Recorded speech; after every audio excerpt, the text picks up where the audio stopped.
And we are live. Look at that. Doing the things like big people do. I am working on adding the Facebook chat. Apparently, that's not as easy as, thought.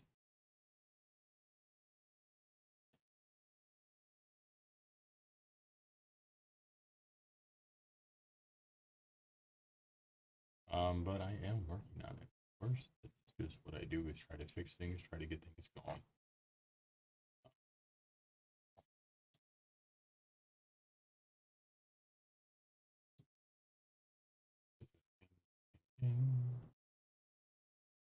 I wonder if my session is,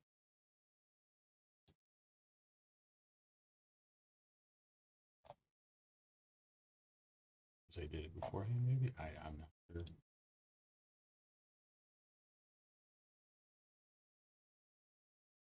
It's not really important, I guess, for you guys to see, everybody's chats or whatever, as long as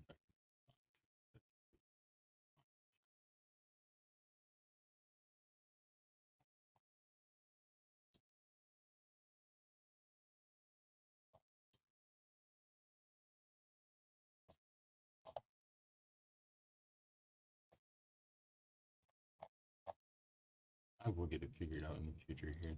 We'll make it happen. Um, just one little goofy thing after another.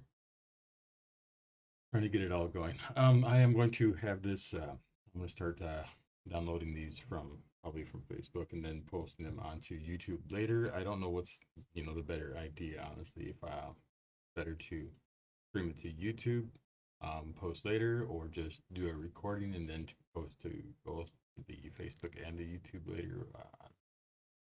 But Facebook is for right now easy for me, and for the most part, honestly, this is just for myself, uh, just to be able to speak and to get things out there, to do a little therapy on my throat and my speech. Before I was doing this, I was once again the drop of the sun. And everything's weird. I'm not worried about doing the horizontal flip thing.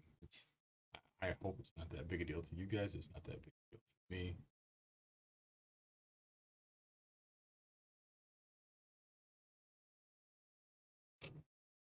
It doesn't really change anything super important as far as the webcam. Let's see. Yesterday we were talking about Project 2025. That is my goal, is to pour through this thing. It's got a lot of pages, obviously. We want to get through um, what we can logically before we lose our damn minds.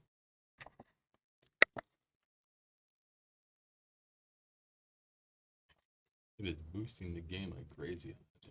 It is a dim day here in the state of Wisconsin. It is moody and grouchy and chilly and wet, and that's not great. Let's see. Yep. This is all the preface. We dipped through a lot of this yesterday, discussed some of it.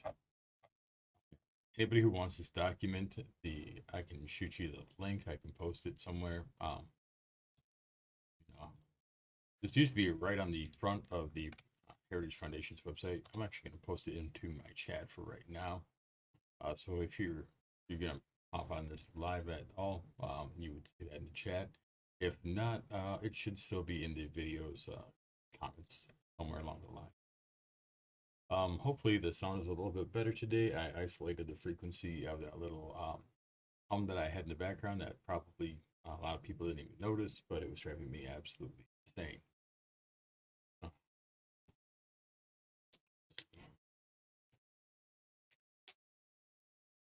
Take my Parkinson's meds.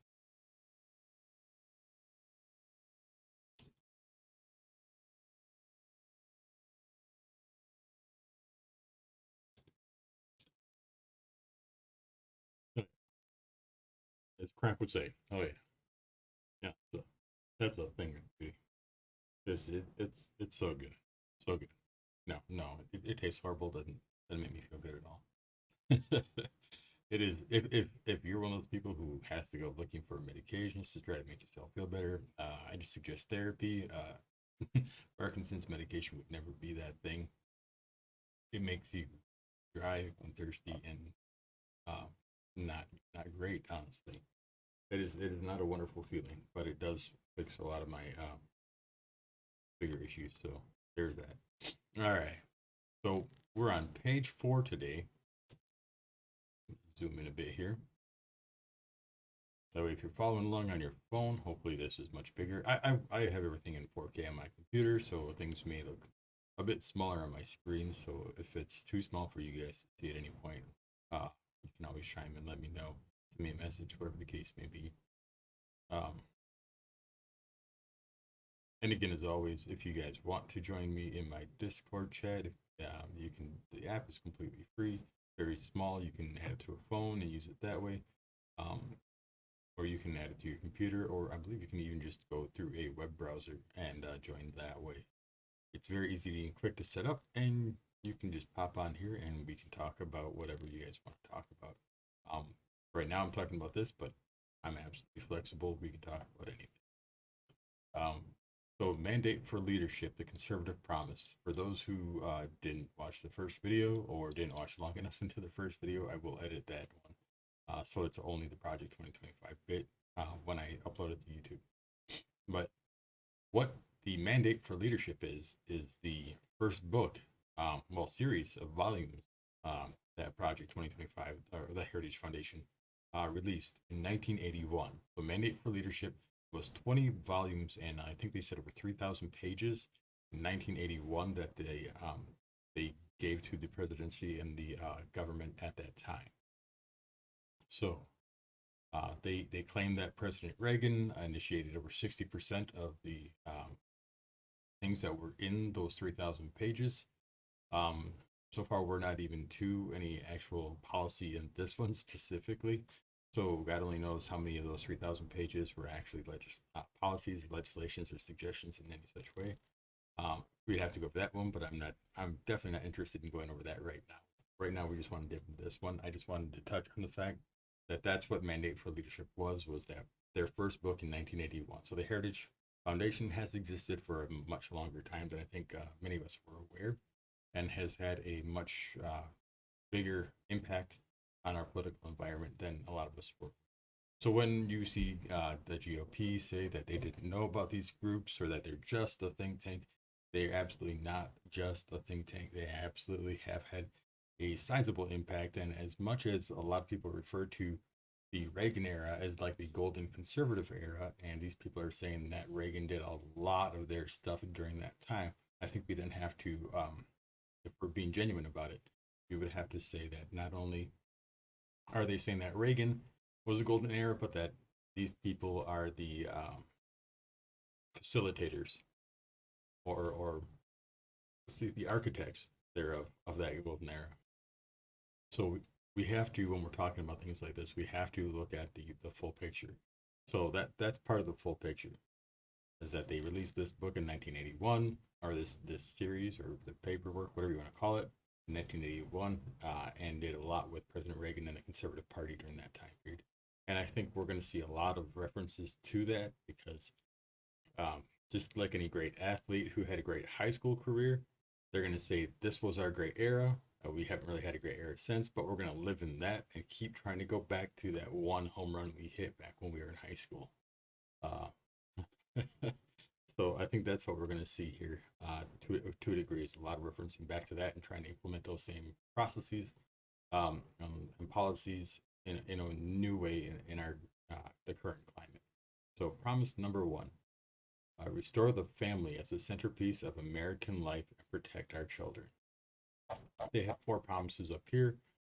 So it looks like we're going to get into that. That was restore the family as the centerpiece of American life and protecting the children, dismantling the administrative state and return self-governance to the American people, defend our nation's sovereignty, borders, and bounty against global threats, and secure our God-given individual rights to live freely, what our Constitution calls the blessings of liberty.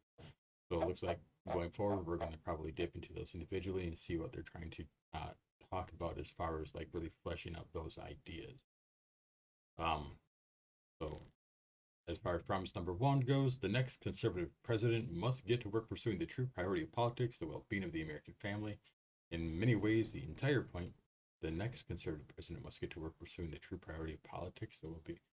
Is that not the one of the main goals of any president? I mean, it's kind of what they run on. I mean, I guess that's just the politics I've been facing. If people are watching politicians and they're not running on the well-being of the American individual and family, um, I guess maybe vote different or watch a different channel because most of the stuff I watch online is really talking about the well-being of the American individual and their family. If we're talking about only people with families and not the individuals, we're neglecting like a good portion of the American society. I don't think that's the case.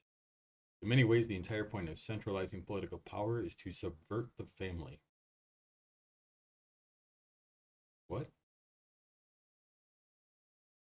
By centralizing political power in any degree, we are saying screw families.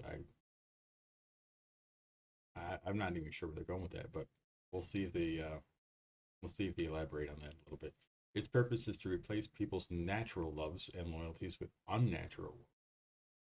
My assumption here is that they're talking about LGBT. Uh, there's one resonating factor within the Heritage Foundation. It's very anti-LGBTQ. It's absolutely disgusting that that is who they are and that they would go that way. And I want to thank you, Darren. If you guys message me, it'll pop up in another window. I have to dip over to that window real quick to see that. If you throw it into the chat, I'll see the chat right away. It either is fine. I'm just saying that that's how I will see it. So if I don't see your message right away because I didn't dip over, is all. Um, let's see. I don't know, man. Like the anti-LGBTQ thing is going to be a tough one for me to get through. If you support that and you're conservative, right now I want you to understand that a lot of these conservative think tanks and these pro-life organizations are very, very, very anti-LGBTQ. So if you're somebody who is cool with the anti-LG or with the anti-LGBTQ thing, but you have or you've got LGBTQ family members or friends, you really have to be honest with them and yourself about where you stand on the issues with that, because it's really difficult to be somebody who says that you support your family and friends who are members of that community. At the same time, you're heavily supporting policies and groups who are very much against those communities. So I won't go back into that too much throughout, but I do want to make that clear that you really can't support the anti thing while you're sitting there holding your friends and family and going, yeah, but I love you guys. I just think that you all are terrible people. Like that can exist. You can't exist in that dichotomy. And unfortunately, that's kind of where um, the split in the GOP really is right now, and that's detrimental to the future of the GOP party in one way or another. It's going to have a big impact going forward. So deal with that what you will. You see, in this popular left wing aphorism, government is simply the name we give to the things we choose to do together. But in real life, most of the things we do together have nothing to do with government. These are the mediating institutions that serve as the building blocks of any healthy society: marriage, family, work, church, school, volunteering. Church is something for yourself, it is not for society as a whole. It does not mean that a society is not healthy to not have a church or their method of faith. I would say that also in church, we have to recognize that is their faith, not church itself. So if they worship a faith that does not have a church, so to speak, but a temple or a mosque or whatever else may be, whatever communal faith experience they have, I think that's important to endorse that as part of that building block. But you can absolutely just remove the idea of church itself and replace that with community in this context, because that's what they're kind of really alluding to is community. Is that to have a healthy society, you have to have those communities within the community. those things that bring people together, um, be it faith or otherwise based. Now, because this is a very pro-Christian organization, they mark that as church. I think most of us would acknowledge that there are other things. My dad was a huge bass fisherman. They would go bass fishing every weekend with a huge bass fishing club. They brought their families there. It was a very church-like experience in a way. It was it centered around God? Absolutely not. Unless God is a fishing rod and a very high-speed bass fishing boat. But there's so many things that can replace that. But as this is a very pro-Christian thing, we're going to see that quite a bit. I am Christian. I don't like forcing it on other people.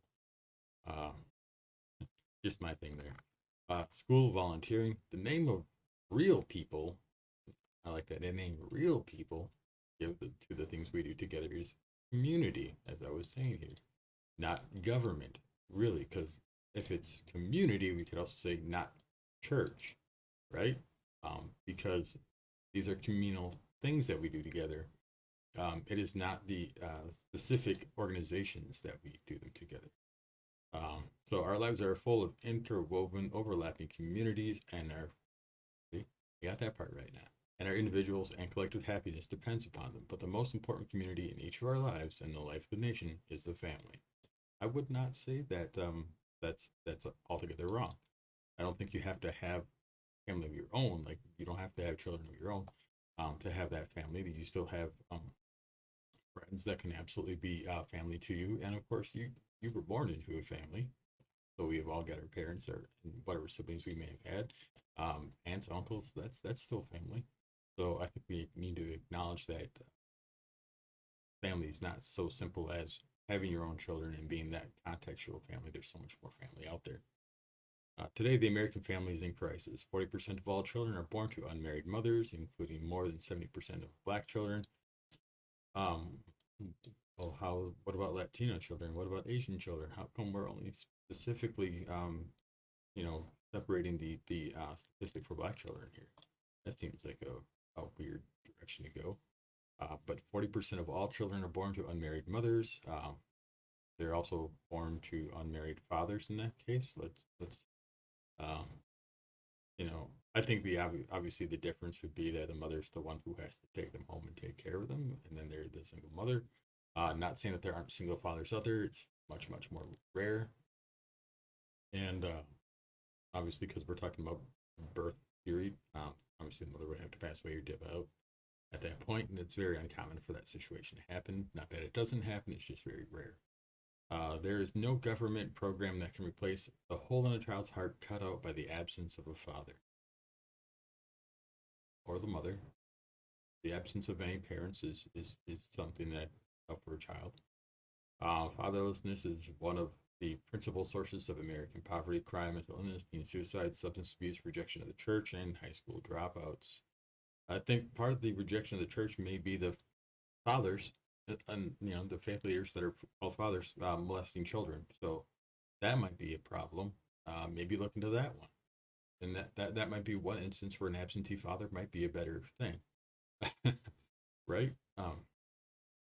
But um, I don't think necessarily going without a father is a terrible thing. I think the culture in that area, the society in the area where you're growing up without a father can have a big impact. I think society judging people and treating people differently because you don't have a father has a big impact to that. And I think community not being supportive of our children just in general has even larger impact. Uh, just not having a dad isn't as big of an issue as a community who just is terrible to people just in general. We look around right now and just society treats young people like they're fucking lepers or something, and they're to be tolerated, uh, and they all are just worthless. We've done that for far too long. There's documents going back centuries that document the same attitude towards young people. Uh, it's stupid. It's stupid. It's ignorant, and it neglects the fact that so many young people who do have those attitudes, they have those attitudes because society indoctrinated those attitudes onto those kids by projecting that thought onto them, and therefore they adopt that mentality. Uh, Society has the opportunity at any point to, treat kids with more respect and addressing the fact that they have untapped potential and so much potential. It's ridiculous. And we have the ability to foster that attitude within children. Unfortunately, so many people foster negative attitude. Um, so let's continue. So many of the problems government programs are designed to solve but can are ultimately problems created by the crisis of marriage and the family. The world has never seen a thriving, healthy, free, and prosperous society where most children grow up without their married parents. The world has never seen a thriving, healthy, free, and prosperous society where most children grow up without their married parents. I'd like to see their sources for that, but at the same time, I think you're just looking at statistics and the fact that that tends to happen. You do tend to have most children growing up with both of their parents. I would say that you couldn't prove that it's impossible for children to not grow up that way. I really don't think that it's always going to be a Lord of the Flies situation just because you don't have mom and dad involved in every single thing. I would like to also point out that there's a lot of societies where um, over throughout the world and culturally over history, a lot of the societies, the whole community is involved in the raising of all of the children, and they've been wildly successful in that. So to say that it's strictly about married parents versus better societal environment culture, uh, we may need to look at the context of both of those things when we're talking about this. Uh, Children grow up better when they have a great culture around them and they have a lot more support from the community, not just parents. Having both parents absolutely for, I think it's definitely great. I think we're marginalizing some of the other impacts on kids. If current trends continue, we're heading towards social implosion. Furthermore, the next conservative president must understand that using government alone to respond to symptoms of the family crisis is a dead end. Federal power must instead be wielded to reverse the crisis and rescue America's kids from familial breakdown. The conservative promise includes dozens of specific policies to accomplish this existential task. Some are obvious and long-standing goals like eliminating marriage penalties in federal welfare programs and the tax code and installing work requirements for food stamps. But we must go further. How is work requirements for food stamps going to force people to stay married? That seems like a weird situation. Are you saying that people only get food stamps because they're now single? My wife and I were on food stamps for a couple of years after I had lost my job initially, and we were still married. We did not need food stamps. As a matter of fact, we got more food stamps because we were married.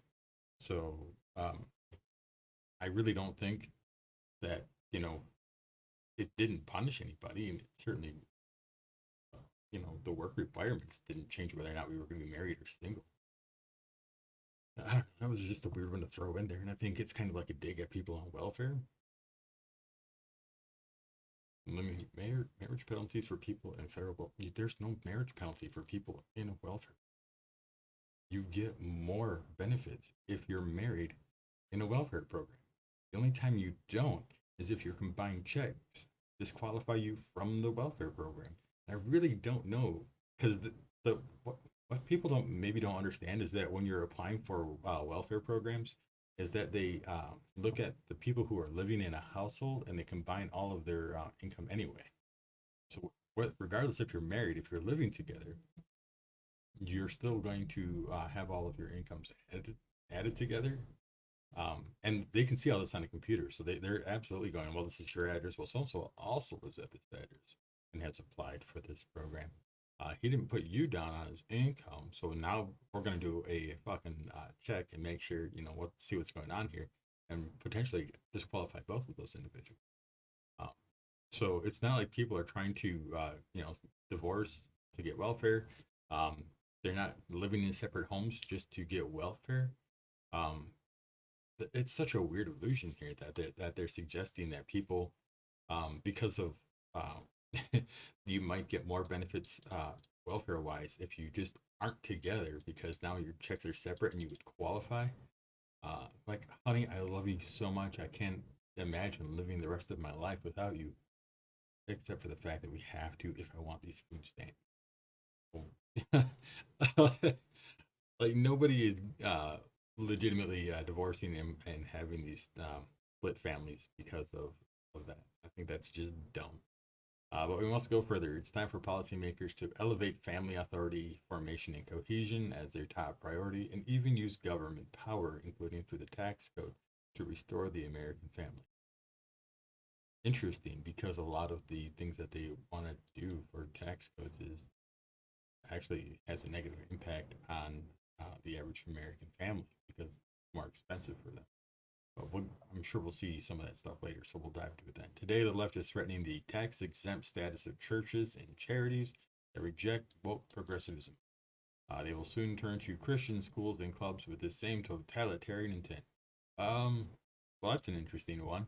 Uh, the only speech on the left about taxing churches is usually about churches who want to spend a lot of money into politics. They're spending money on think tanks like this. They're spending money on PACs. They're spending money on campaign donations. Um, they're very politicized in that respect, and the thought process is that if they want to spend that much money to have a voice in government in that regard, which is not typically something the church would be involved with, uh, then I mean that's the whole reason that they get the tax break to begin with is the separation of church and state. That therefore the state cannot tax them because then they would be beholden to those churches to some degree.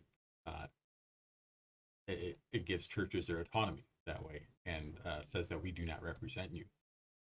And therefore, if the churches are donating money and doing all this to get representation, it is then logical that they should be taxed, just like any other citizen or business entity in the United States who also wants a voice in that, you know, standard. So it's not totalitarian intent whatsoever. It's one that says you reach the tax exempt status because of the separation of church and state, the fact that you weren't given a voice in government.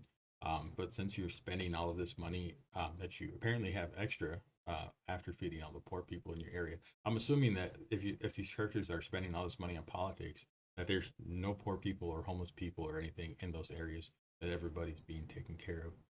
Nobody's going without power or breakfast or something.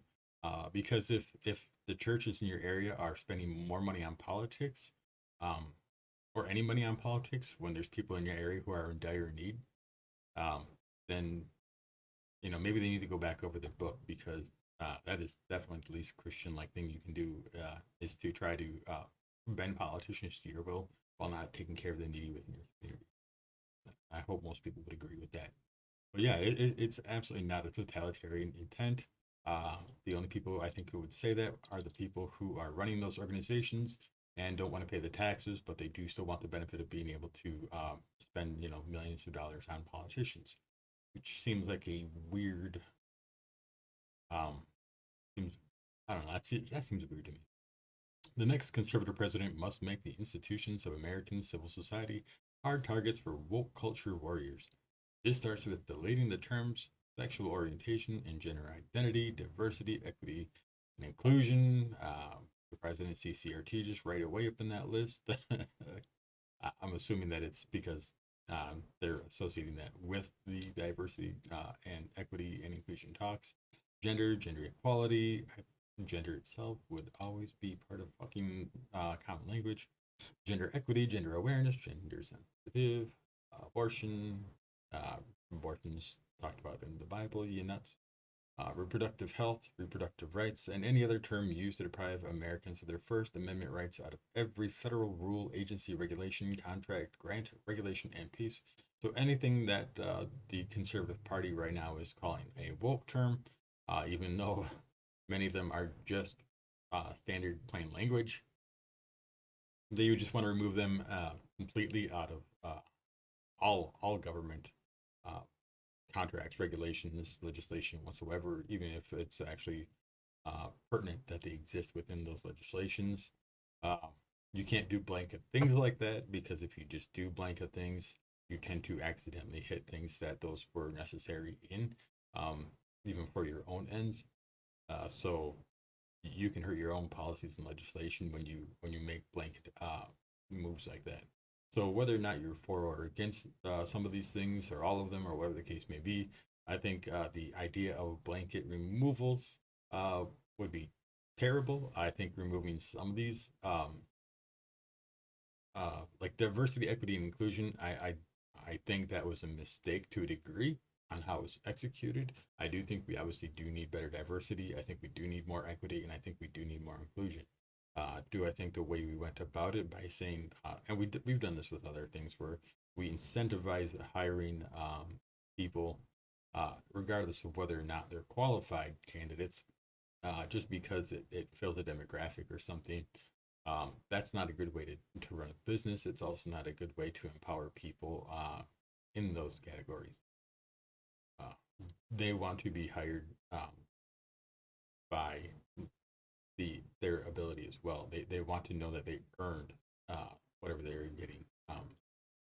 That's just my conversations with people who fall into some of these categories who have had the opportunity to talk. And that's whether they're gay, whether they're colored, uh, people of color, Latin, whatever the case may be.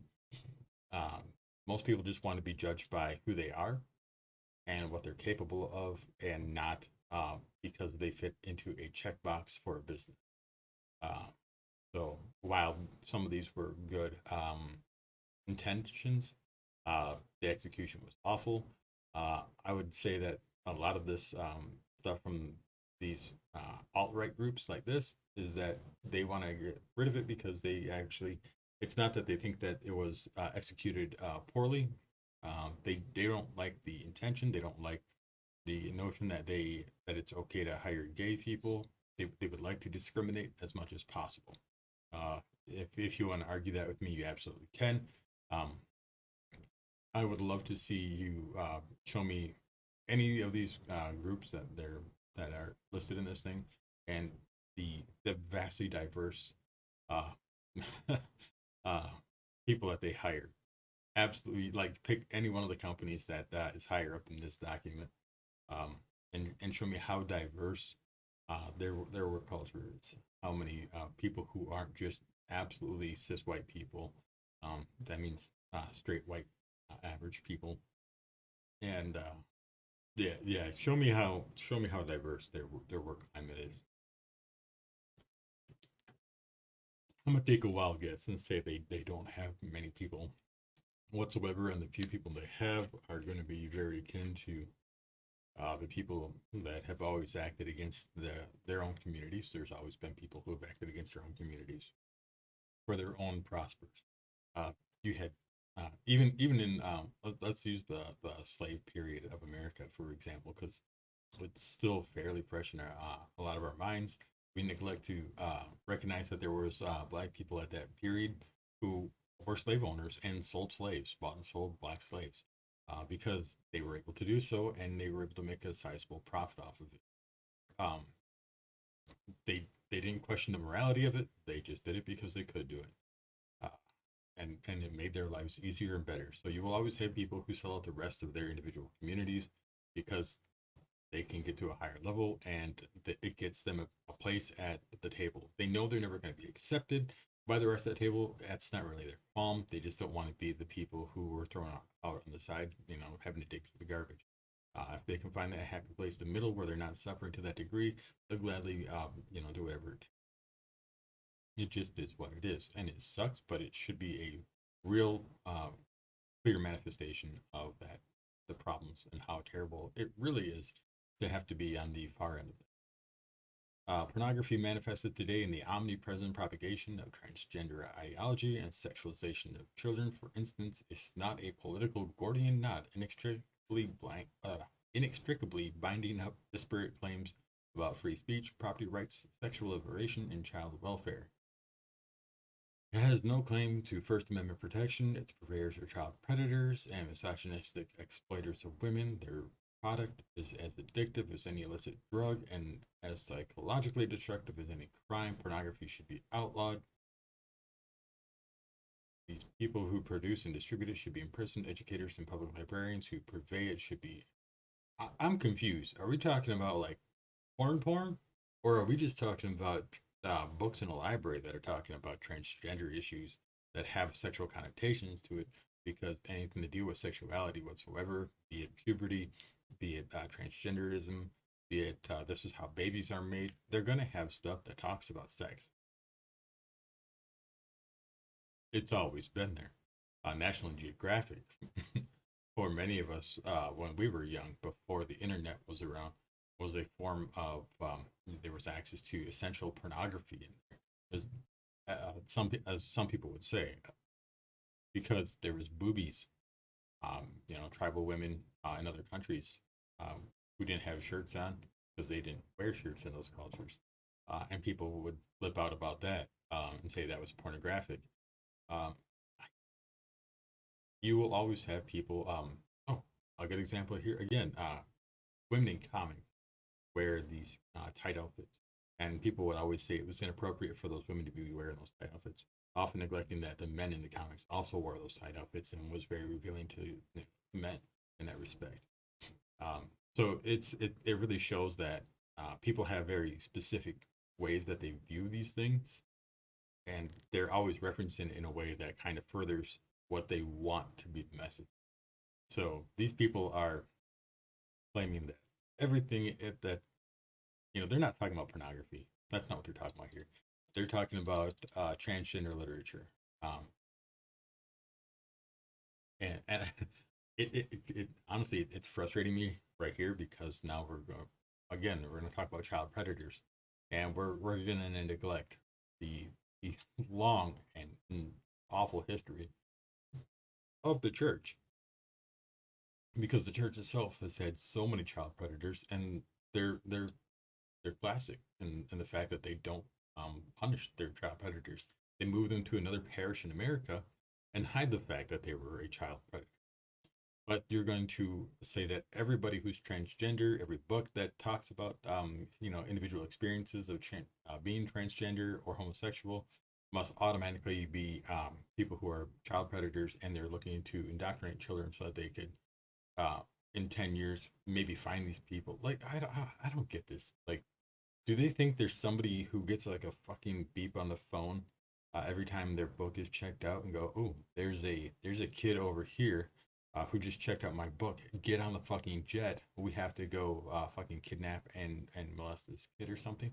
No, this is not happening. This is insanity to suggest that these people are child predators because they talk about their life experience through this stuff. They're harassed and bullied already. What they're trying to do is to have other kids who may have questions about that, maybe have questions about themselves, and they're looking for solidarity and connection. And you know, these people are like, no, they're awful people. No, no, they're not. They're just people who had an experience that they wanted to talk about and hopefully help other people through. If you don't agree with that lifestyle or you don't understand that mental state, that's absolutely fine. You could say, hey, I just don't get it. Uh, I didn't grow up that way. I don't have those thoughts. Um, I just don't understand how people could. That would be a conversation you could have. But here we're making claims and just immediately assuming and bastardizing anybody who would put this material forward and saying that they're just these awful, awful people. Just removing my leg wrap. My legs, I get a lot of pain in them. Oh, and doing a compression wrap for a while seems to help. All right. So, in our schools, the question of parental authority over their children's education is a simple one. Schools serve parents, not the other way around. Schools do not serve parents. Schools serve the public education system. Their job is not to educate the children on what each parent wants them to be educated on. The job is to educate your children with a general public knowledge so that they can uh, jump into their life with enough information and understanding to be functional members of society and to be able to get a basic job and perform that task and to contribute to society. If you want to teach your kids specific things that are not on school curriculums, that is your option at any fucking point of your life. You have your kids far more often than a school does. Um, you can absolutely take the opportunities to teach your children anything you want. That is absolutely and will always be a parent's prerogative. However, your prerogative is not to go to the school and tell them what curriculums that they need to teach your kids individually. Um, I think it goes without saying that with the overall lack of education on the average American's part, if they want to tell people how to educate kids, they first need to become educated before they can even suggest what the proper education for people are. Uh, you can't have an opinion on how to make a V12 engine if you don't understand the basics of a combustion engine on straight four. You don't get to have an opinion on things that are intricate and huge if you don't understand the basic premises. If you can't read at a sixth grade reading level, uh, you know if you're watching this and you're seeing some of these words and it's taking you a while to even look over the words, or you're wondering what some of these words mean, the idea that you would have any kind of influence over how your children get to read, or what they should read, or how they should be educated, and all is crazy to me. That's the reality of it. If you're not well educated, you don't get to choose how a school educates your kid. You just get to, as a parent, you can absolutely do whatever you want on your own time, but you don't get to pick the curriculum at a school. Uh, wait till they get home, you can teach them whatever the hell they want. That is, of course, the best argument for universal school choice. I don't think that's the best argument for universal school choice. I think the best argument for universal school choice is that there's a whole bunch of schools and you should be able to choose whatever school you want. But if you choose a school that's not publicly funded, the public should not then have to pay for whatever school you want. That's the private education sector, and that's always existed. You've always been able to choose a private education for your kid or to have a private tutor for your child. Those have always existed. If you want to pursue that, you certainly can. But I don't think it's uh, genuine to say the public should fund that education. Uh, because we don't all necessarily agree with everything that everybody would want everybody's kids to learn. I may want my kids to learn some things you may not want them to learn about. Would it be fair to say that you should pay for my kid to learn for those specific things? I don't think so, and I wouldn't ask you to. I take it upon myself to challenge my kids to learn some of this stuff that I think that they should learn about. Um, but I would not say that other people need to spend money for that. Therefore, we do that on our own time and our own dime.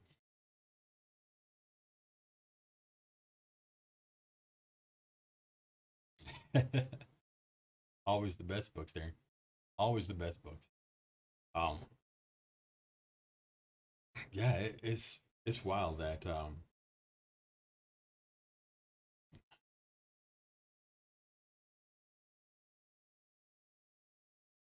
parents. I don't know. Just teach your kids what you want on your own time. If it's public education, they're it's going to be a general public authority on that. They're going to be taught very basic stuff for the most part. They're not going to be given any sort of specific instruction as to how to believe philosophically. If you want to teach philosophies, moralities, religions, you do that on your own. That is, of course, the best argument for the universal school choice, of course. Um, but even before we achieve, and that's the goal conservatives and conservative presidents must pursue. That is something that Donald Trump and his cabinet pursued in 2016 with the voucher programs and whatnot. Obviously, they did get a portion of that done. Um, so once again, we are seeing that it was the Heritage Foundation's influence in that, and the GOP was coordinating with them for that. A lot of these people are GOP reps and lobbyists, so it is something that they've been working on for a long time, and it is absolutely influenced by these groups like the Heritage Foundation. So it goes without saying that they've obviously been there. People know who they are, and they have been getting policies enacted. Again, so to say that it's just a think tank. These are all the policies that people were talking about that are in here later. They're absolutely stuff that could very well happen. So let's not pretend that they can't, right? But even before we achieve that long-term goal, parents' rights as their children's primary educators should be non-negotiable in American schools. I don't think that is negotiable. I don't think that anybody thinks that a parent is not their children's primary educator. They live with you, man. We expect every parent to be the child's primary educator, for better or worse, whether we agree with that or not. You are absolutely, like I said, welcome to teach your kids at home. Once they get to school, they have to go with a general public education, unless you're doing a private school, in which case you pay for that on your own because that's your prerogative. State, cities, and county school boards, the union bosses, principals, and teachers who disagree should be immediately cut off from federal funds.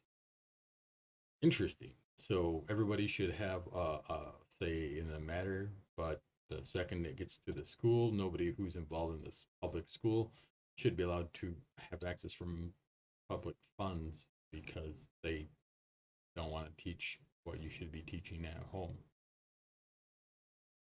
Again, if you want to teach your kids specific things, that's on your own prerogative. If you want to give them a private education, that's on you.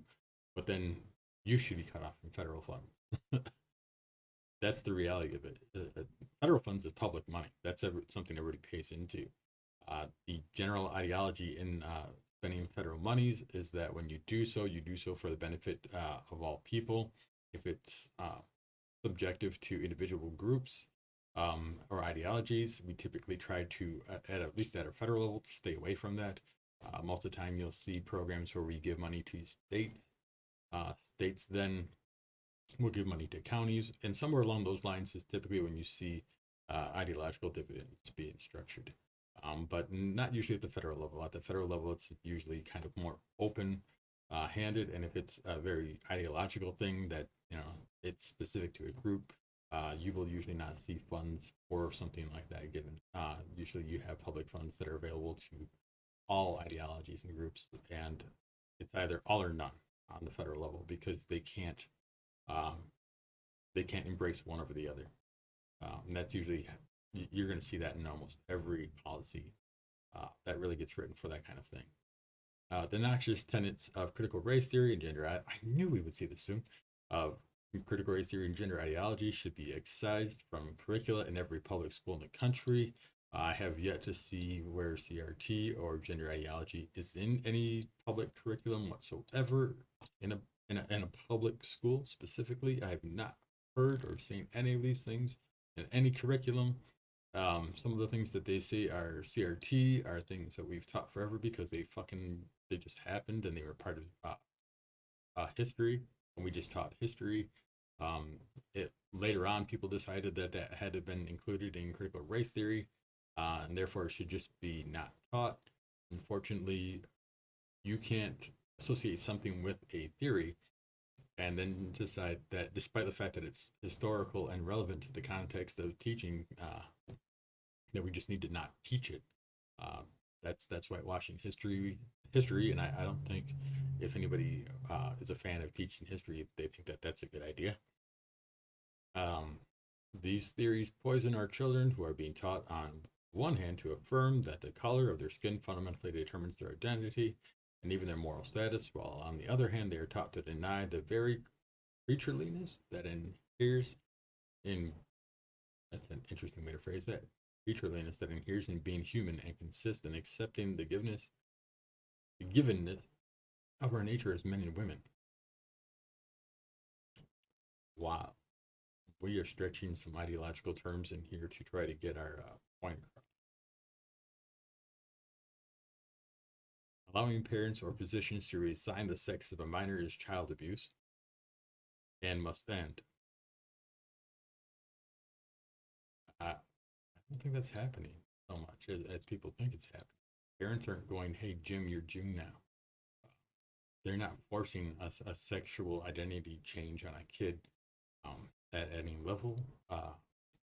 You have parents who are um, acquiescing to their children's exploration of their sexual identity, which isn't necessarily a bad thing.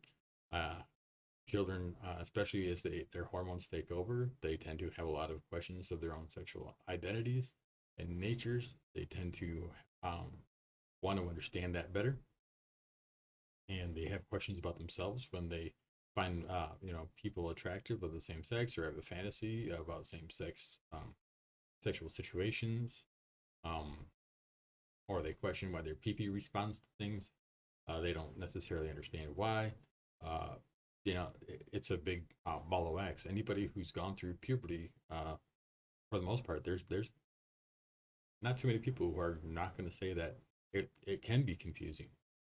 It can be uncomfortable, and um, maybe you do question some things here and there about who you are. But nobody, yeah, the parents aren't reassigning the sex. Physicians are not just, you're not taking your kid into the doctor and, they're going, well, you had some questions, Johnny. I'm afraid to tell you that you're going to have to leave here a Jane. They're not forcing this on these kids. They're not even really addressing it to these kids. Um, Kids are having these sexual identity crises of their own. It's always happened. It's just more spoken about and more explored because it's something more people are able to do now with the advent of the internet, where they can talk to more people in these private areas versus having nobody to talk to back in the day and having to remain, uh, you know, quietly closeted about things and trying to figure things out on your own.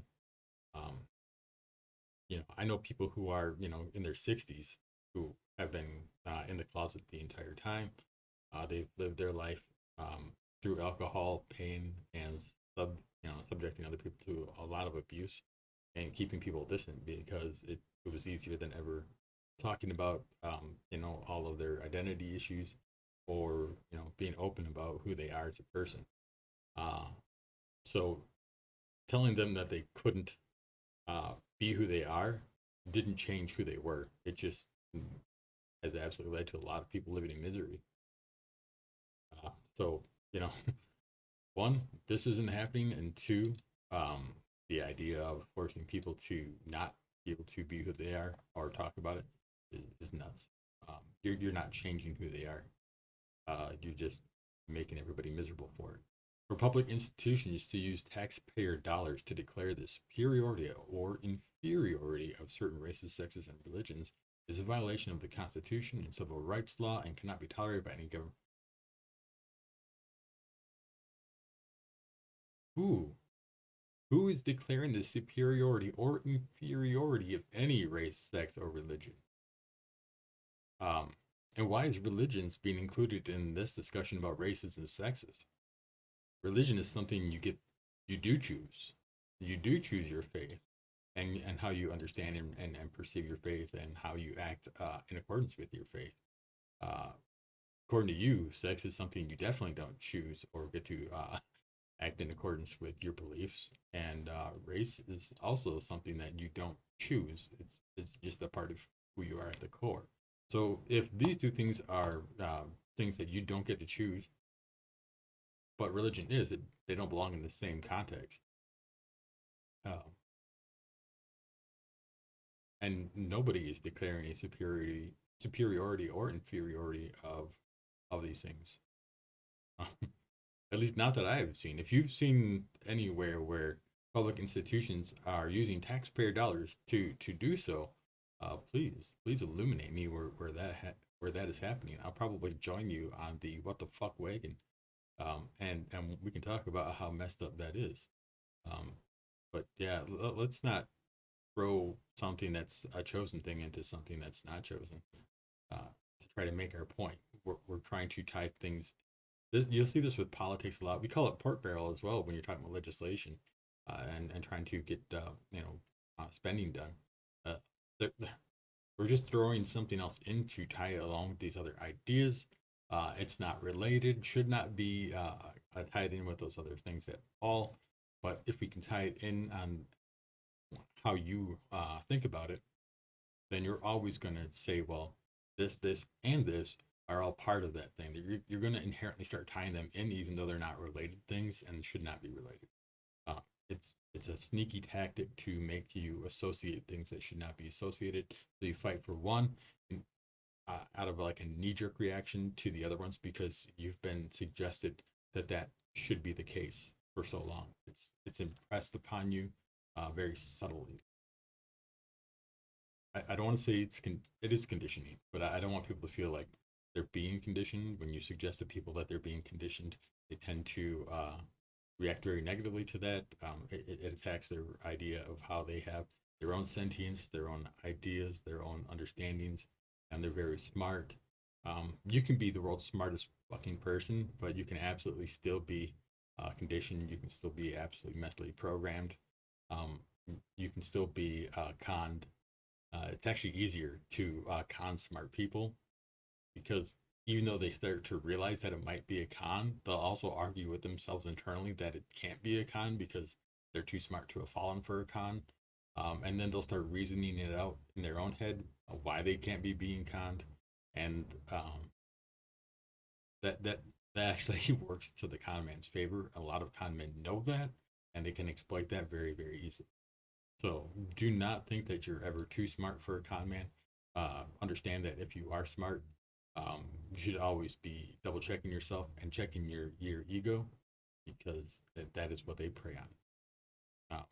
But the pro family promises expressed in this book and central to the next conservative president's agenda must go farther than the traditional narrow definition of family values or family issues. Every threat to family stability must be confronted.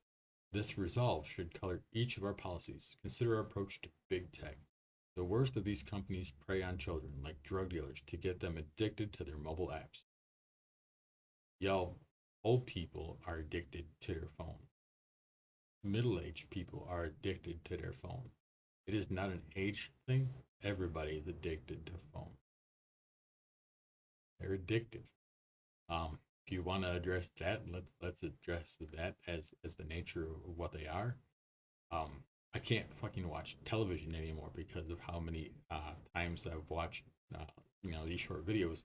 Now I just want like the much more immediate satisfaction that 30-minute show or an hour long show. It's harder to watch now, and I hate that. So I've been making an effort to stay off of videos on like Facebook and TikTok and whatever because yeah, it's impacting how I digest my television and other shows that I really enjoy, and it's making it harder for me to enjoy stories.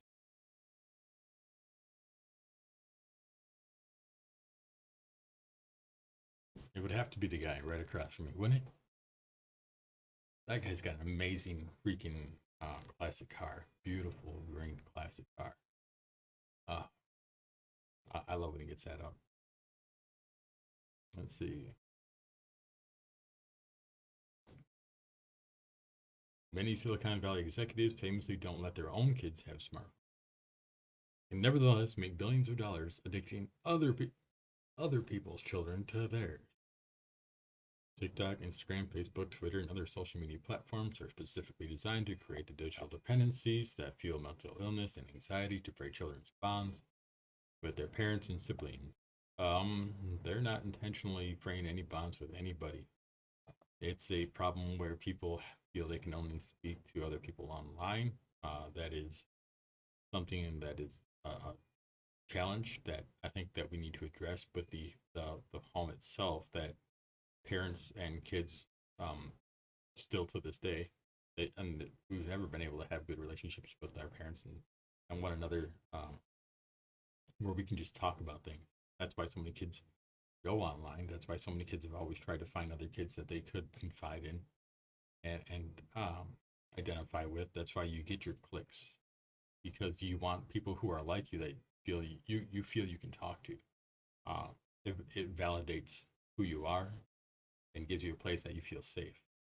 Um, if kids don't feel safe with their parents to talk about some of the things, it's not Facebook or Twitter or other social media platforms' fault. It's been a part of human society for how many millennia.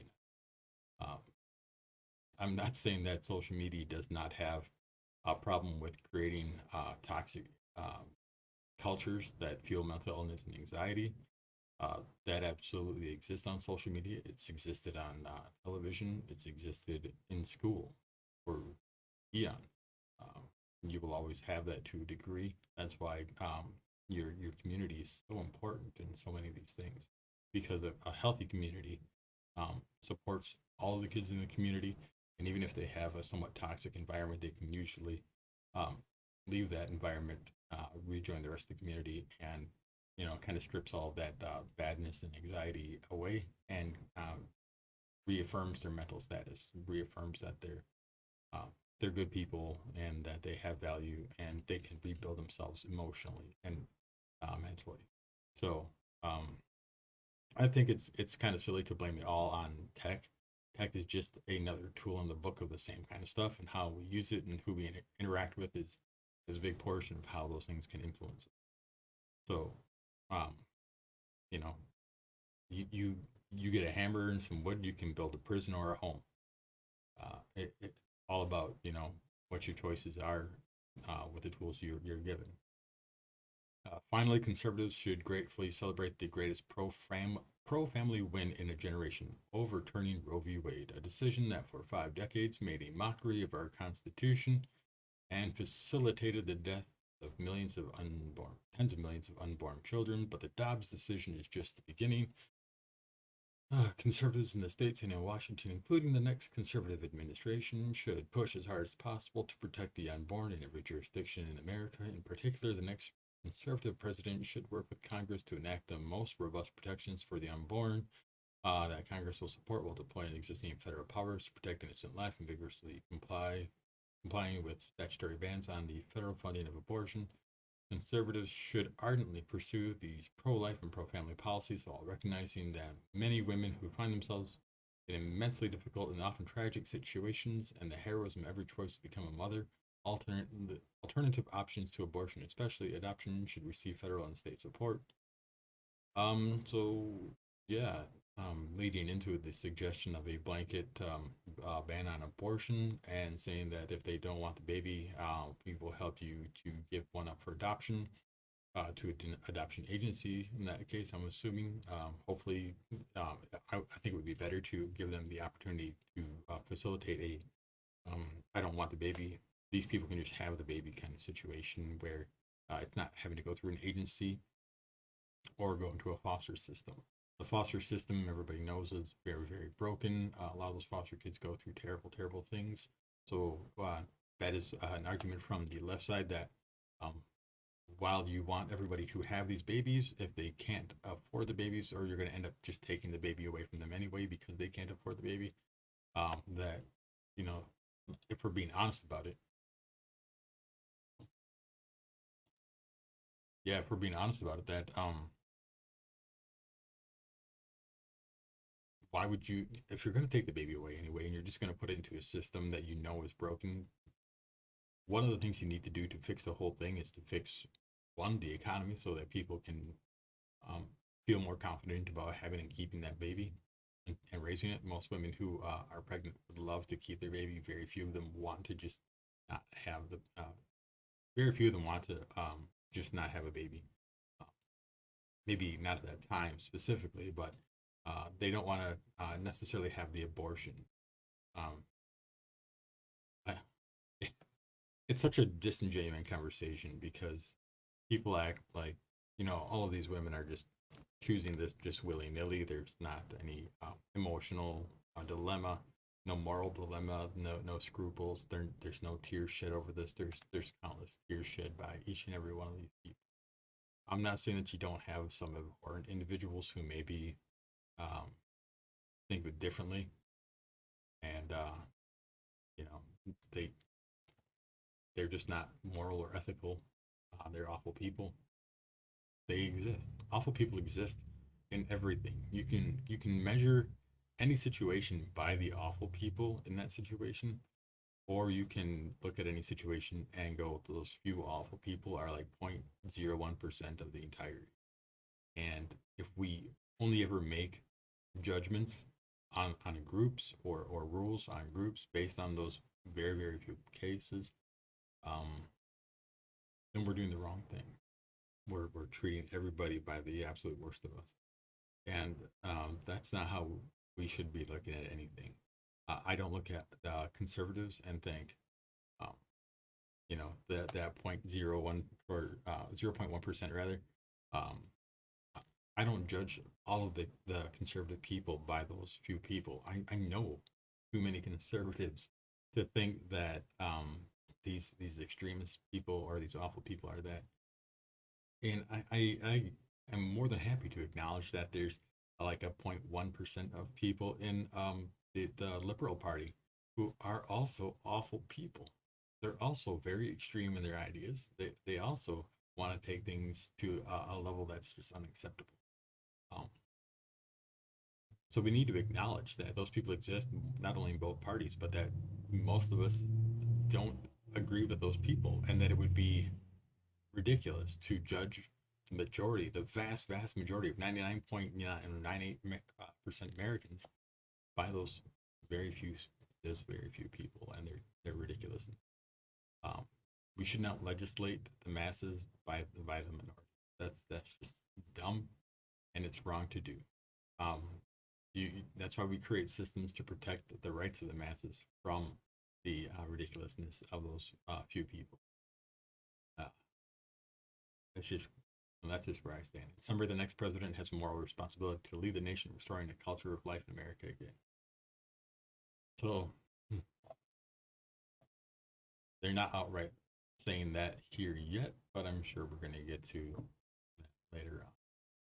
All of this um, we'll see how far we get into some of this before we have to maybe skip around, or if we want to make final.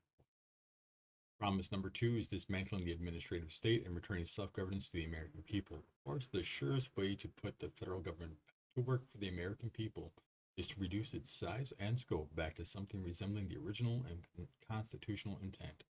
Conservatives desire a smaller government, not for its own sake, but for the sake of human flourishing. But the Washington establishment doesn't want a constitutional limited government because it means they lose power and are held more accountable by the people who put them in power. I think most people would be on board with a government being more accountable to its people. I do think I would go back real quick to the average American not having a great education. Therefore, having them um, hold the reins of power over our government, while it seems like a good thing morally and ethically, might not be the best thing to do responsibly until we can assure that the people themselves understand more about the systems and the governance. Um, I wouldn't think that the average person at a like I say a big retailer should be arguing with a store or market manager on how operations are done when they don't have the logistics or understandings to even come close to being able to argue those policies. They just don't have a foot to stand on because they don't have the education or the information to make those calls. So having the average American, you know, want to body check the government, while emotionally it seems like a great thing, intellectually, uh, I would argue that we have to have a smarter populace that has a much better education and understanding in government and policies, and a much more robust ethical and moral understanding of what it means to be free for all people, not just yourself. Because otherwise, you're trying to legislate based on what you think, and therefore you're infringing on the rights of. So, we have to make those concessions and have those understandings before we are trying to check our government. Who, uh, honestly, a lot of times our leadership, they're trying to do things that work for all people and don't cut out groups that way because you cannot infringe on those rights. That's the Constitution. Um, so if we're talking about that, we have to um, keep that in mind. By restoring popular sovereignty, the task of reattaching the federal government's constitutional and democratic tethers calls to mind. We're going to revisit Reagan again. Observation that there's no easy answers, there are simple answers. Not entirely wrong. Occam's razor, that's a reference to that, where the simplest answer is usually the correct one. It does neglect that a simple answer can have complex mechanics behind it, or that a simple answer can incur or require a complex mechanism to facilitate. In the case of making the federal government smaller, more effective, and accountable, the simple answer is the Constitution itself. The surest proof of this is how strenuously and creatively generations of progressives and many Republican insiders have worked to cut themselves free of the strictures of the 1789 Constitution and subsequent amendment.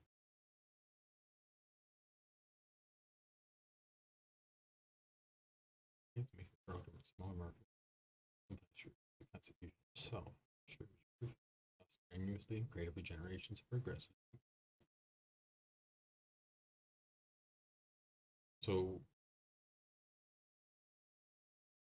we're going to use the Constitution, but we've cut ourselves free from the 1789 Constitution and subsequent amendments. Is there a difference between the 1780?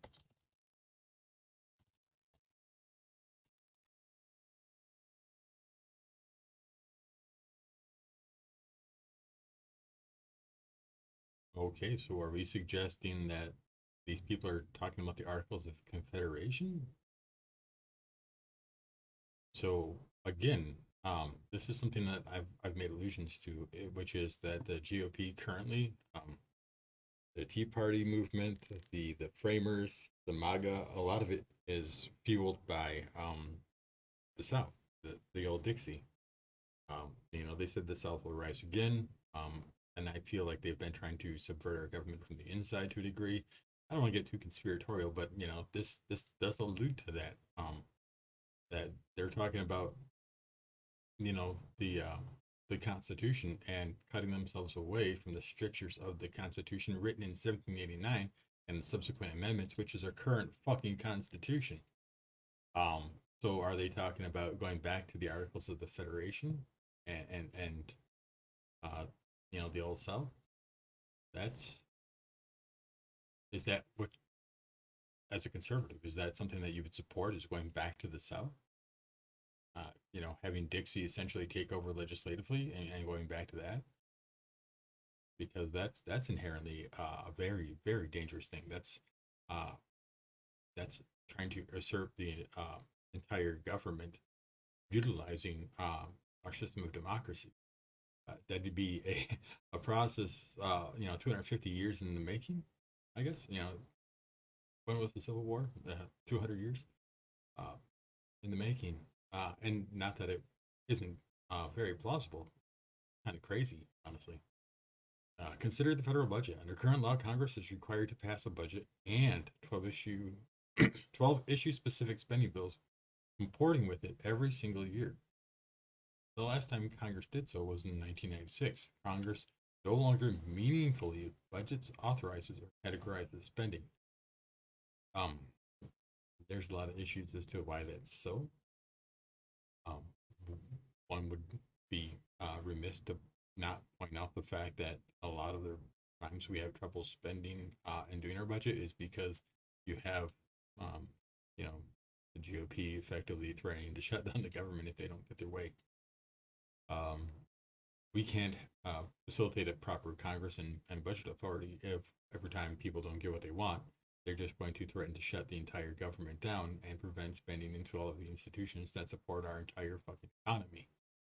Uh, so yeah, I mean you can fault Congress, but you have to really point out what's causing that fault within that situation. Instead, party leaders negotiate one multi-trillion dollar spending bill, several thousand pages long, and then vote on it before anyone literally has had a chance to read it. Holy crap, does that not sound like something I just talked about locally? Debate time is restricted. Amendments are prohibited, and all of this is backed up against a midnight deadline when the previous omnibus spending bill will run out and the federal government shuts down. I can't say that's wrong. I would agree with that. I would absolutely agree with that. I expect that there will be things in here that, if we're being honest, we do agree with, whether you're Democrat or Republican, and you absolutely should. I think that's great that Americans can have things where, even though they disagree on so many things, we can still find things that we do agree on. This process is not designed to empower 330 million American citizens and their elected representatives, but rather to empower the party that elites secretly negotiating without any public scrutiny or oversight. In the end, congressional leaders' behaviors and incentives here are no different from those global elites insulating policy decisions over the climate, trade, public health, you name it. From the sovereignty of national electorates, public scrutiny and democratic accountability make life harder for policymakers. So they skirt it. Skirt. It's not. Couldn't help myself. It's not dysfunction, it's corruption. And despite its gaudy price tag, the federal budget is not even close to the worst example of this corruption. That distinction belongs to the administrative state, the dismantling of which must be a top priority for the next conservative president, who is going to be an administrator over the administrative state, administrating it with administrative powers to enact policies that they would like to administrate the rest of the country with. They, it's not going to be an alteration or a removal of it. It's going to be an alteration to enforce policies and administration that these people would prefer. Let's be honest. The term administrative state refers to the policymaking work done by the bureaucracies of all the federal government's departments, agencies, and millions of employees. Under Article 1 of the Constitution, all legislative powers herein granted shall be vested in the Congress of the United States, which shall consist of a Senate and a House of Representatives. That is, federal law is enacted only by elected legislators in both houses of Congress. Yeah, yeah, that's the fucking system, guys. Um, Kind of the whole point is that we have checks and balances. We have a legislative branch, an executive branch, and a judicial branch, and we have checks and balances back and forth between all of them. And we have an executive at the top who has power to veto and control a lot of that, and they have powers to contest him. That is the whole system in a nutshell. Congratulations, you figured it out. And if you're not happy with how people are doing things, there's these there's the thing that happens every so often. Once in the moon, there goes the gold. The harvests reach. We have elections. If you don't like what people are doing, stop voting in the goddamn incumbents. Stop voting the same goddamn people in that you vote in every time and then bitch about every goddamn time. We can go to the booth every single election and gripe about the same things, but then inherently people vote in the exact same people that they were so disgruntled with, and then they want to blame the other team. It's like, no, you hated the legislation, and if you're not even checking that the people you're voting for, you have no idea how they're voting. You're upset with this uh, passing, but you don't even know whether or not this person was for or against it. Like there was people who voted against this big infrastructure bill that recently passed, and ARPA. There was a lot of conservatives who voted against the ARPA, the American Recovery and was it Protection, I think, Act, ARPA. You can Google it. There were so many conservatives that voted against that and the infrastructure acts. But the second that those acts were doing huge things in their communities, building rebuilding bridges, building roads, um, giving so much money to these people to spend in their local counties and states um, for so many programs. You see these same people who voted against it in local papers and doing TV spots on local news channels, talking about how wonderful it is, and we're grateful that we were able to get this taken care of, and they're fucking taking credit for shit they voted against because it's popular within their community, but they're still going to stick to the party line the next time the vote comes up and vote against it again. Uh, so that should be something that where you go, okay, this guy's my incumbent. I keep voting for him, but he's not fucking voting for my interests. He's not voting for the things that I want. He's absolutely against them every fucking time the vote comes up because it's a partisan issue in that respect. But when it happened, I was fucking happy with the result.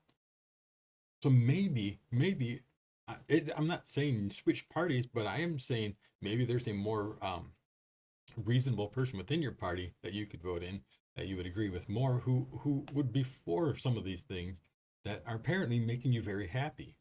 Um, and they're not just going to do a TV spot to take credit for it and then vote against it the next time, because these things do great things for your local communities. So uh, stop voting against your own interest. Pay attention to how these people are voting for you, and if you don't like them, vote them out. Th- these systems exist to give people power. You don't have to keep electing the same people in to get the same fucking results. You can absolutely change. You could change your congressman every single time an election comes up and just keep flopping them out and be like, no, still not happy. No, still not happy. No, still not happy, because you're not getting what you want. You don't have to vote incumbents in just because they're partisan. There's usually somebody running up against them. And I'll tell you what, if you're not fucking happy with the guy you've got in your party, vote for the other guy. I don't care if he's in your party or not. Vote for the other guy one time. Get your incumbent out, and the next time, guess what your party is going to do? They're not going to run the guy who was the incumbent before. They're going to run a new guy because they lost with that guy before. If you make it clear to your party that you don't like who they keep serving you, they will give you another option. And sometimes, these guys are only in office for 2 years.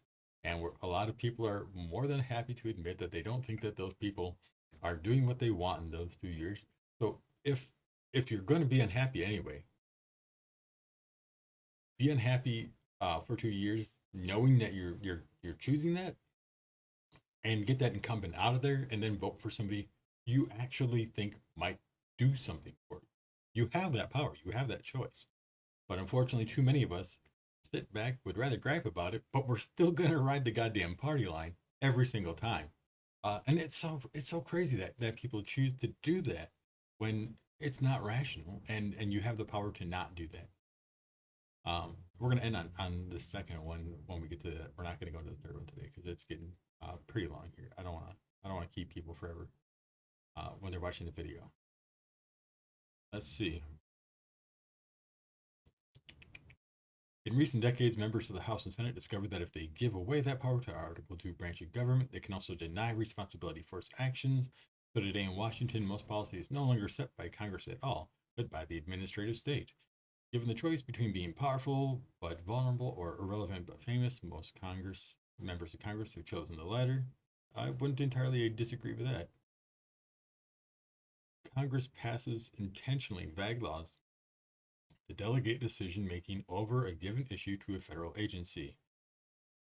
Oh, um, the agency's bureaucrats, not just unelected but seemingly unfireable, then leap at the chance to fill the vacuum created by Congress's brain cowardice. The federal government is growing larger and less constitutionally accountable, even to the president, every year. No. These agencies, federal agencies, they don't have the authority to write legislation. They don't have the right to set their budgets. Um, and that is absolutely what Congress does and is still doing. You're saying that they're passing vague laws. I would be interested to see how people are, what what vague laws they're suggesting are being passed that delegate decision making over to agencies. Um, I would say that there's probably situations where a federal law is maybe not the right way to go on some things, and therefore giving agencies jurisdiction over certain things is probably better than creating statutes that are disingenuous to the effort. Statutes seem like a great idea. Obviously, laws seem like a great idea inherently. But if you're making laws um, just to make a law, and you're not giving an agency the ability to be more discriminatory about how some of those things are executed, because a law is just black and white. It removes the ability to do things, and then you're going to have a judge rule on that in any time there's a case, and that can create a lot of issues going forward. So when you have people who are longtime lawyers and judges who are in Congress, and they're going, well, I think the better practice here is to create this law this way that gives the agencies some operability to enact certain actions in a way that is more flexible and less black and white. Uh, I would trust the policymakers in that one just because they have a lot more experience with the law itself, especially at that level, and they're accounting for the differences between like different states and everything like that. Anytime you make a blanket law at the federal level, you're now making a law that every state has to enact in that same way, and that creates bigger government. Um, when you're passing it to federal agencies, they have more flexibility in that, and they're going to allow more state kind of agencies to have a say in that. So it's important to understand how that all kind of works together. A combination of elected and unelected bureaucrats at the Environmental Protection Agency quietly strangles domestic energy production through difficult to understand rulemaking processes. A lot of the times, what they're talking about here is the protections that prevent people from poisoning your rivers and your air. And they're saying that you have to use certain strategies to get to oil, to get to to do mining without using so many chemicals. If you're within a range of river where the chemicals are going into the river and damage the ecology there. Um, they're talking about having to spend more money on things that filters chloro was it chlorofluorocarbons CFCs out of the air and exhaust systems. You know, that's a lot of what they're talking about when they talk about the EPA is that it strangles domestic energy production because it regulates them in that having to prevent a lot of the poisoning. If you go to other countries that don't have an EPA, and they're like, well, look at this. These people are able to make so much more. Yeah, because they're poisoning the fuck out of the local environments and the environment at large. Uh, so let's not pretend like that's the better way. Is it more cost effective for the business? Sure, but you're also killing a lot of things and poisoning the entire environment. So probably not the direction we want to go when we're talking about America the Beautiful. I don't remember America the Beautiful really talking about the oil pond in the background or all the smog uh, surrounding it. And I guarantee you, I would hear somebody in my head. I can hear people in my head going, "Yeah, but that sounds like the big liberal cities. Cities have smog, yes, because there's a lot of cars in one small area. That doesn't mean that there isn't still a lot of pollutants and crap in small rural areas. There's still a lot of pollutants out there, and you're not even thinking about all of the chemicals that you're using on the fields to support the crops and to prevent bugs and everything else on the crops. There's tons and tons of insecticides being sprayed out there. So let's be more realistic. Uh, just because it's a different kind of pollutant and it's harder to see doesn't mean it's not still a pollutant. And yeah, nobody likes fucking smog in cities. Nobody does. The people who live there hate it. But until we can figure out better ways to transport people all over the city so that they can get to their jobs and get shit done, um, it just is what it is. Um, Green energy might be a solution for that, but that's something that we have to be able to develop. And once again, people are using some of that legislation to say the EPA is attacking domestic energy production because they're investing stuff into green energy, and that takes money away from these other, coal and oil and all these other dudes, because we're just shifting some of the budget towards green energy versus uh, these other forms of energy. Let's see. Bureaucrats at the Department of Homeland Security, following the lead of a feckless administration, order border and immigration enforcement agencies to help migrants criminally enter our country with impunity. These, I'll dive into that more later. I want to get through more of this. I'll get through this today before we jump into number 3, which is not we still got a ways. So I'll try to talk less and just kind of burn through this part, so we can get to the end of this for today. My throat's having it's getting sore. Bureaucrats of the Department of Education inject racist, anti-American, ahistorical propaganda into American classrooms. Bureaucrats at the Department of Justice force school districts to undermine girls' sports and parents' rights to satisfy transgender extremists. Woke bureaucrats at the Pentagon force troops to attend training seminars about white privilege. When? And bureaucrats at the State Department infuse U.S. foreign aid programs with woke extremism about intersectionality and abortion. Unaccountable federal spending is the secret lifeblood of the Great Awakening. Nearly every they should put quotes around. Nearly every power center held by the left is funded or supported, one way or another, through the bureaucracy of Congress, or by Congress. Colleges and school districts are funded by tax dollars. The administrative state holds 100% of its power at the sufferance of Congress, and its insulation from presidential discipline is an unconstitutional fairy tale spun by the Washington establishment to protect its turf. Members of Congress shield themselves from constitutional accountability, often when the White House allows them to get away with it. Cultural institutions like public libraries and public health agencies are only as independent from their public accountability as elected officials and voters permit.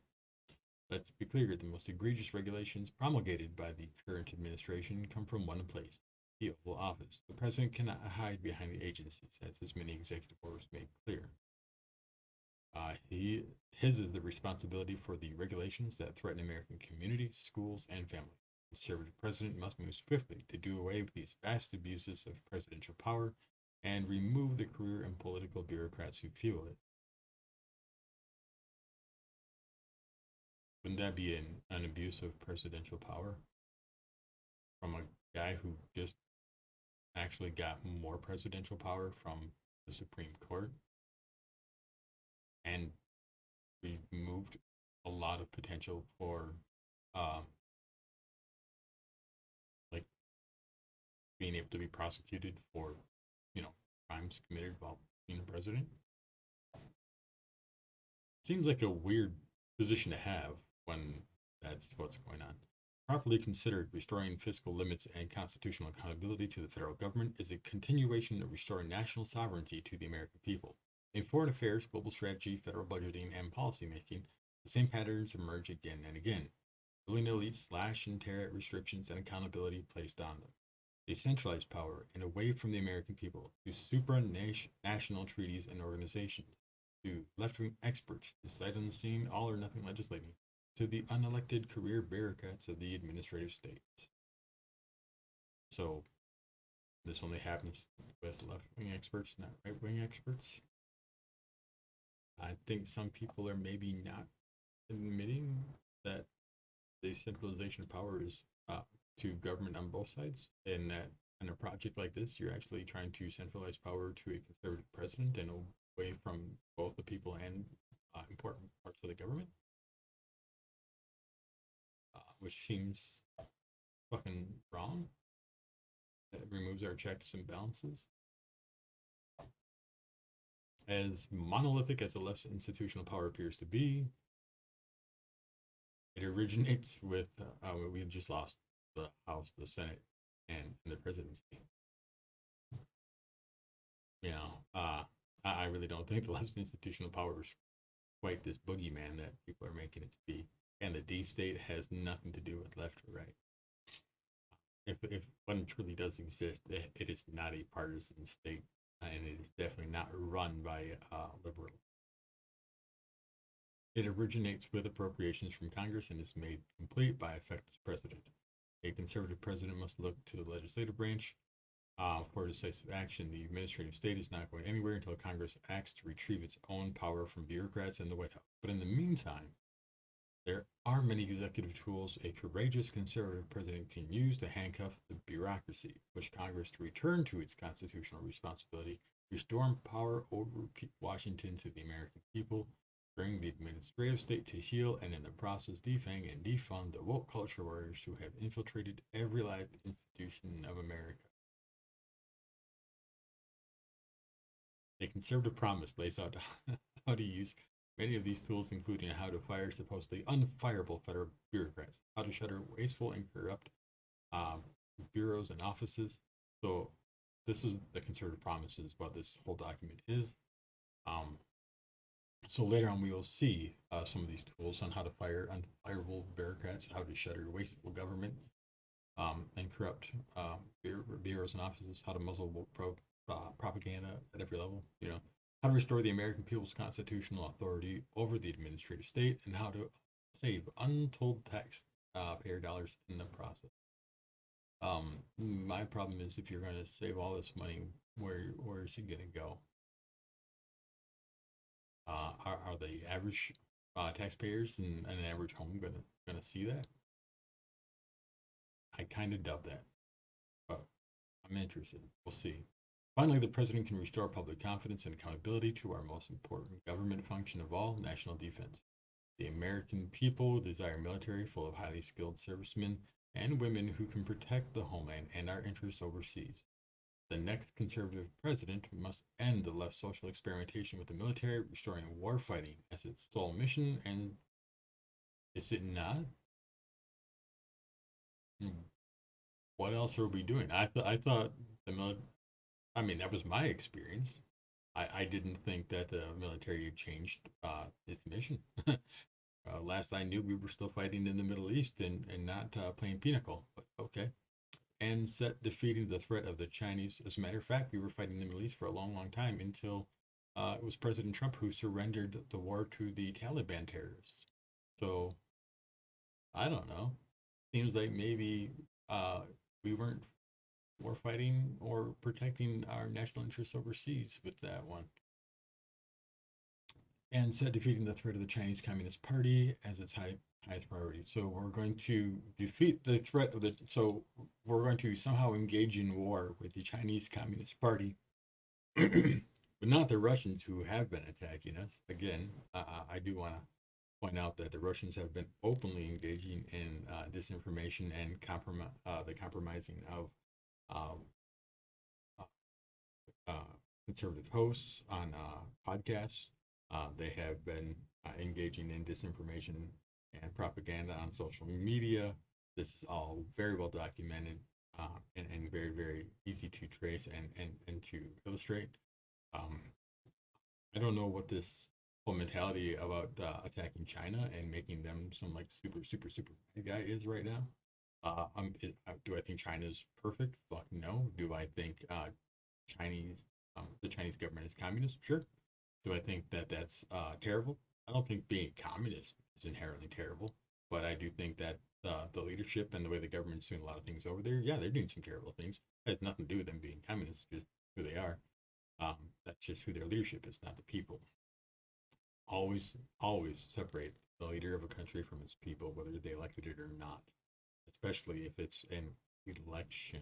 You know, we know that happens all over the world. I mean, Putin keeps getting elected in by all these people who are voting for him. Uh, it's incredible. But yeah, why the Chinese government? Why not the Russian government, who is openly engaging in warfare against all these people, killing millions of innocent people, trying to spread their communist country, and doing awful things to us the whole time. I mean, they're openly engaging in wars all the time. Some are informational, and some are with weapons overseas. Uh, why are we worried about the Chinese over that? If anybody can answer me that question, I would love an answer to that one. The next conservative president must possess the courage to relentlessly put the interests of everyday Americans over the desires of the ruling elite. Their outrage cannot be prevented. It must simply be ignored. And it can be. The left derives its powers from the institutions they control. But those institutions are only powerful to the extent that constitutional officers surrender their own legitimate authority to them. A president who refuses to do so and uses his or her office to reimpose constitutional authority over federal policymaking can begin to correct decades of corruption and remove thousands of bureaucrats from the position. So here's my issue on this real quick before I close this out for today, is that they're talking about Congress doing all this stuff wrong, right? Passing all these vague laws. They're neglecting to mention that there's been a long period where, and a number of times for the last couple of administrations, where the conservatives controlled the House and the Senate and the presidency, and they got shit. They got nothing done. They still had the same fucking problems with a lot of the stuff. They didn't remove any of these things, and they were still doing exactly what they're talking about that is problematic. So they keep saying it's the left and neglecting how there's so many people in the GOP who are doing the exact same thing. Um, they allude to it being the entire organization, but they always say the left. They will never say that it's a problem with the right. So you still have times. We've had times when the Republicans who had the House, the Senate, and the House, the Senate, and the presidency, and still just couldn't get it done. So if you got Congress, if you've got the Senate, if you got the presidency, and you still can't fix these things, and you're still doing the exact same things because you have the majority, the ruling majority, why is it still an issue then?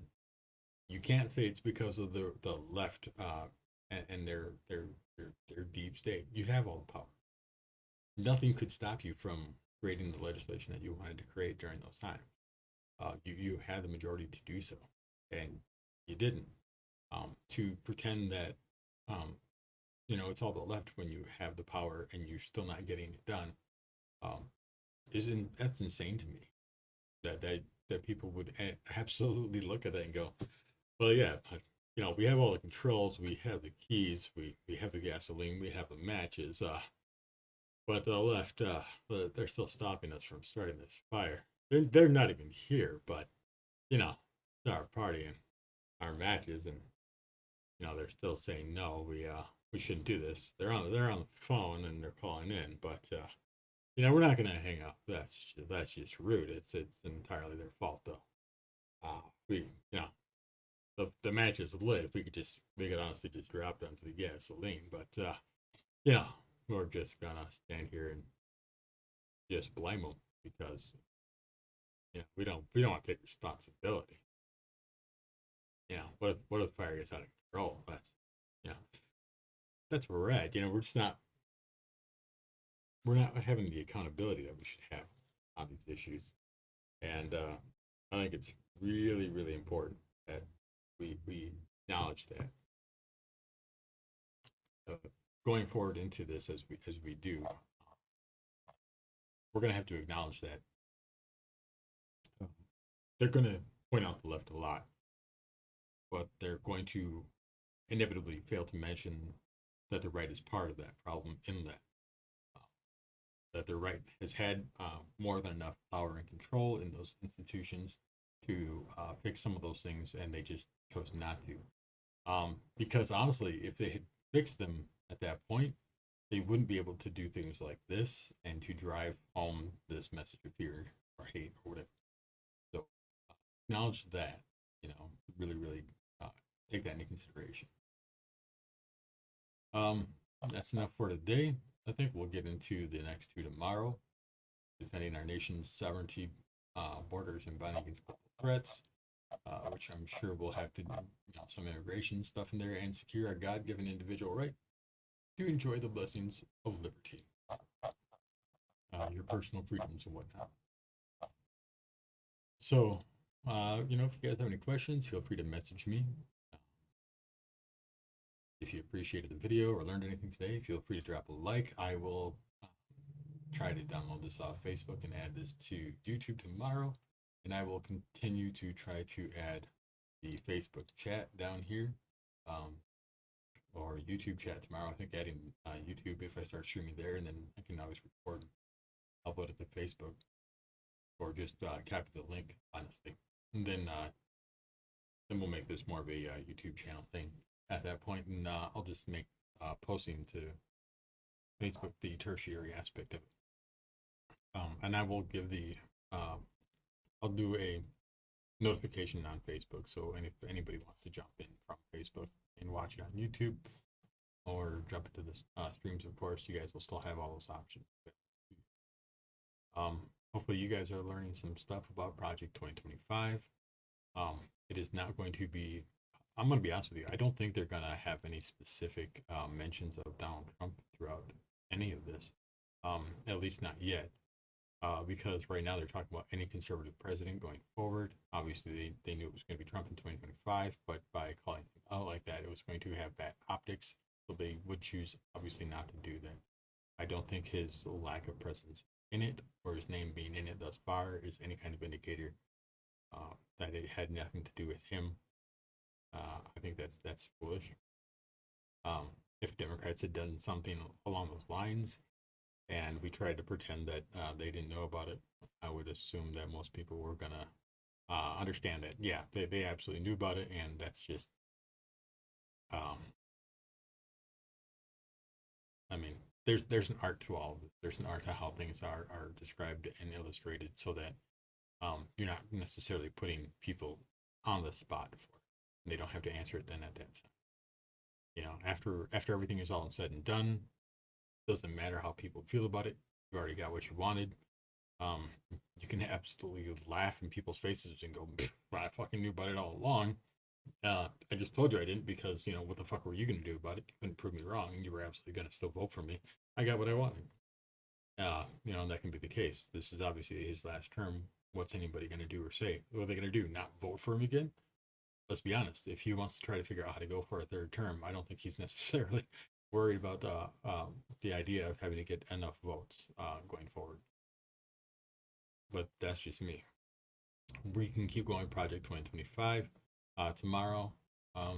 If there's anything specific in it that you want me to jump to and just do a quick like snippet on, we can absolutely do that. I would be happy to jump around and check into some of that. Um, Other than that, that's all I got for you guys today. If you are out there today in the state of Wisconsin, stay dry, stay safe, stay warm. Um, and I will see you guys on the next one. Thank you for tuning in.